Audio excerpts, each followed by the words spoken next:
Hey everybody, it's Steph. I'm here to do a really quick June wrap-up. It's like my first wrap-up ever. I just started my YouTube channel. You can watch a couple of other videos that I've made this week so far just to kind of get the ball rolling. But I thought I would kind of just come and chat with you guys about the 9 books that I read this month, which is actually a lot. Most of them were either ebooks or audiobooks, and I think that's why I was able to accomplish reading that many books this month. Yes, we'll just jump right in. The first book I read in June was Clack When You Land by Elizabeth Acevedo.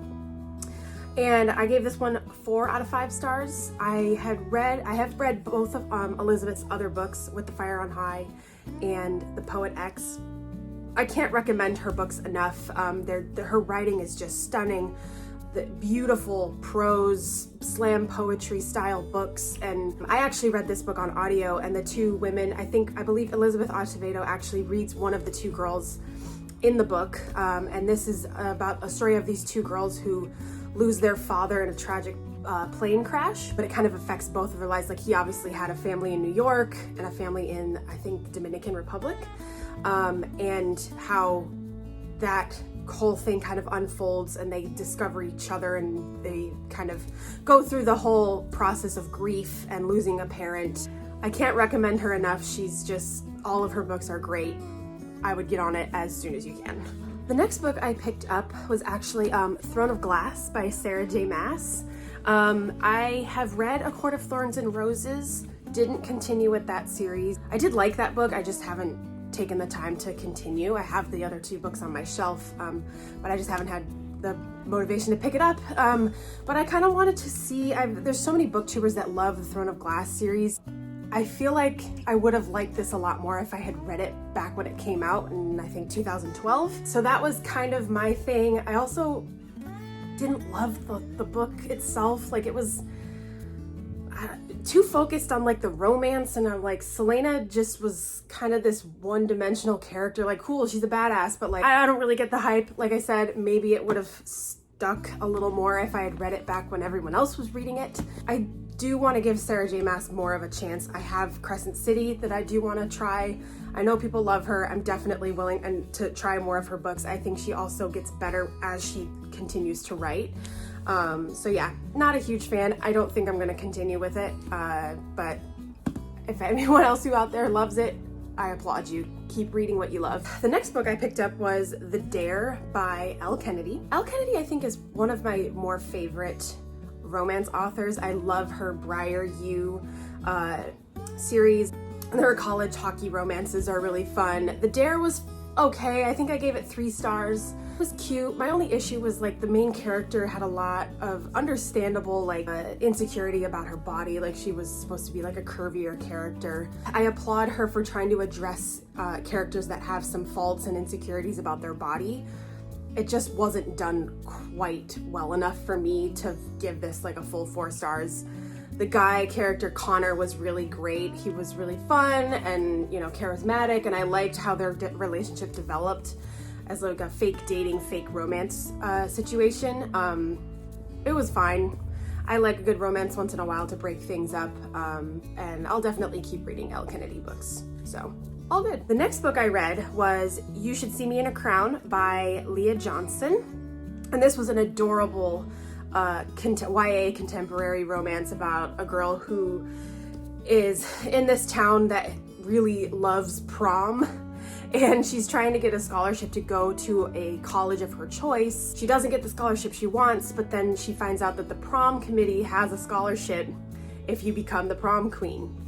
So she kind of goes and puts herself in the running for this scholarship to be part of the prom court, and it's just really fun. The voice was great that it was written in. There's a beautiful romance of a new girl that comes to town and falls in love with the main character, and there's just a lot of growth, and it was just adorable. I highly recommend it for if you want just a cute, genuinely adorable YA contemporary. And the next book I read was The Guest List by Lucy Foley. I got this pretty much right when it came out. When I heard it was a Reese Witherspoon pick, I was all about it. I love all the books that she picks for her book club. I also, when I found out that this takes place on an Irish island, I was so there. I love books that take place in Ireland. This is basically a suspense thriller about a group of people that are going to this island for a friend's wedding. And I believe it has 5 different POVs of various people in the wedding party. So they have the bride, the best man, the +1, the wedding planner, and then the bridesmaid. And it kind of changes POV. You find out at the beginning that someone is dead. Getting towards the end, I was like, this is a 3-star, like it's fine, it's not great. But then I bumped it up to a 4 because the last like 25 pages of this book made the ending just so much fun. And the twist was great, and it just had a really fun like tone, almost kind of humorous at the end, and it was great. If you have time for a good quick little thriller suspense book, highly recommend. The last book I read in June was another thriller suspense book, The Silent Patient by Alex Michaelides. I listened to this on audiobook and it was great. I gave it 4 stars, 4.5. The twist was great. This basically is a book about this woman who kills her husband. She goes silent after it, and they put her in a mental hospital, and she hasn't spoken in years about the incident.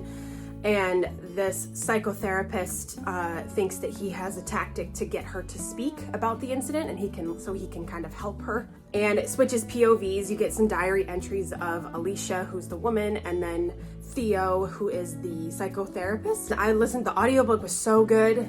And the woman who read Alicia is actually the actress who played Molly in the series Sherlock, which I thought she sounded so familiar. And I don't know who the gentleman was who read Theo. He was great too. Most of the book is from Theo's POV. I actually read a couple of great thrillers this month. I don't typically read thrillers. I definitely want to read them more.